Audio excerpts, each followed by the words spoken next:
Welcome back, Deep Divers. Today we're going deep, really deep into the Fellowship of the Inner Light. Oh, exciting. Yeah, and we're using their website as our main source. Okay. You probably heard a little about them, maybe their interfaith thing or their founder. A bit mysterious, right? A little bit. Okay. But we're going to really get into what makes this community tick. Okay, let's do it. First off, they're based in Virginia Beach, Virginia Beach, okay. Virginia. And their slogan is, get this, the little church with a big heart.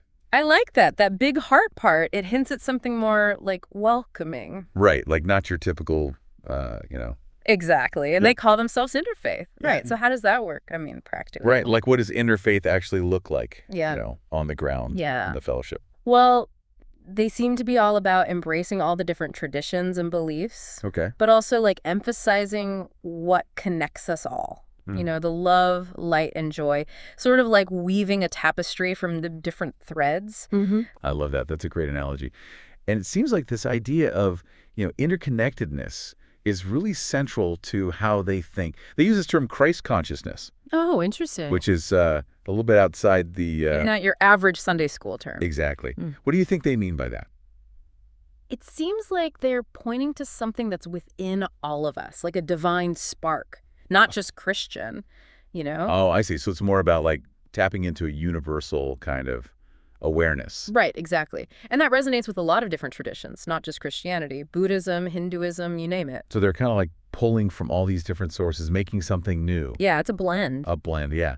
And then there's their founder, Paul Solomon. They call him a metahuman. What's a human? That's a new one. Right. What does that even mean? Well, it sounds like they're trying to highlight his extraordinary potential, He wasn't just a spiritual leader. They say he was also a prophet, a sage, a philosopher, Wow. and a counselor. It goes on and on. Wow. A real Renaissance man. Right. And they even call him a miracle worker, which, that's a whole other... A whole other level. Yeah. So clearly he left a big mark on the fellowship. Oh, absolutely. And his teachings are still a big part of their community. They offer his writings and recordings, so his legacy is still very much alive. That's amazing.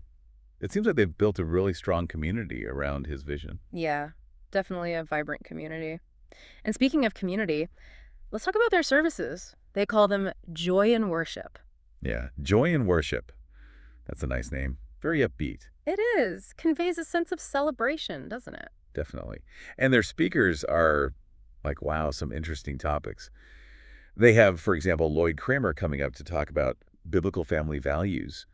Not what you thought they were. Okay, now that's intriguing. What do you think that's about? Right. Yeah. What's he going to say? Well, it sounds like he's challenging traditional interpretations, maybe going deeper into the messages of love and inclusivity. That makes sense, especially with their whole interfaith focus. They talk about building a beautiful family, transcending boundaries and all that. Right, exactly. Bringing together all these different threads, Yeah, creating something really unique. Absolutely. And it's clear they're not afraid to push the boundaries, explore different perspectives. They even have Neil Helm, who had a near-death experience, sharing his insights. Wow, that's a pretty wide range. It is. It's like they're saying, come explore with us. Let's see what we can discover together. Exactly. It speaks to this openness, this welcoming vibe they seem to have. Totally. And even their logo is super visual. It reflects this whole approach. Oh, yeah, with the interlocking triangles and the lamp and all the symbols for things like earth and healing and abundance. Yeah, it's packed with symbolism. Let's unpack it together. So the triangles, right. They're interesting. Yeah, one's brown, one's blue, kind of intertwined. Right. The brown one, it represents the earth, our connection to the physical world. And then the blue one, it's like the divine spirit coming down towards humanity. Oh, I see. So it's not about escaping the world, but finding the divine in it. Exactly. They're intertwined, showing how the material and spiritual are integrated, Yeah. Not separate. Not separate, yeah.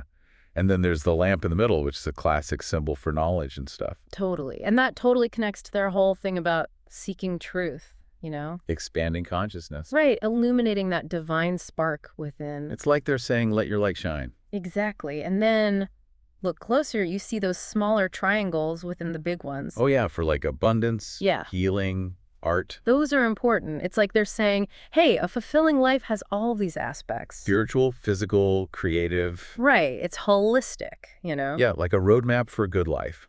And this all ties back to their idea of building that beautiful family, like Paul Solomon talked about. Right. Transcending boundaries, Yeah. religion, status, all of it. Creating a space where everyone's connected, supported. Yeah, exactly. A beautiful vision for sure. It is. But like, how does that actually play out?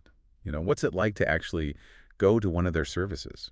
Well, their website mentions lots of music, guest speakers, sharing insights on personal growth, that sort of thing. Sounds pretty uplifting. It does. And speaking of speakers, that Lloyd Kramer guy with the biblical family values talk. Yeah, what do you think he's going to say? I'm curious. Tough to say for sure, but I'm guessing he might challenge some of those stricter interpretations, Okay. maybe show how those values can be lived out in a more inclusive way, reflecting the fellowship's own approach. Yeah, makes sense. Like moving beyond just the rules and getting to the heart of it. Exactly. And then there's Neil Helm sharing his near-death experience. Wow, that's got to be intense. Right. I mean, those experiences can really shake things up, make you reevaluate everything. For sure. I wonder how his experience connects to what the fellowship teaches. Me too. But it shows their willingness to embrace different perspectives, which is cool. Totally. It's not just one narrow view. It's like they're saying, come share your wisdom, everyone. Exactly. It's like a living library of spiritual experiences. I like that. And it all fits with their interfaith thing, creating a space where people can connect on a deeper level. Yeah, while still honoring their own unique paths.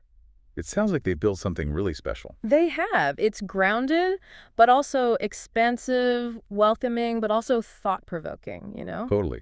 And their focus on personal change, on building that beautiful family, it's like a model for a better world.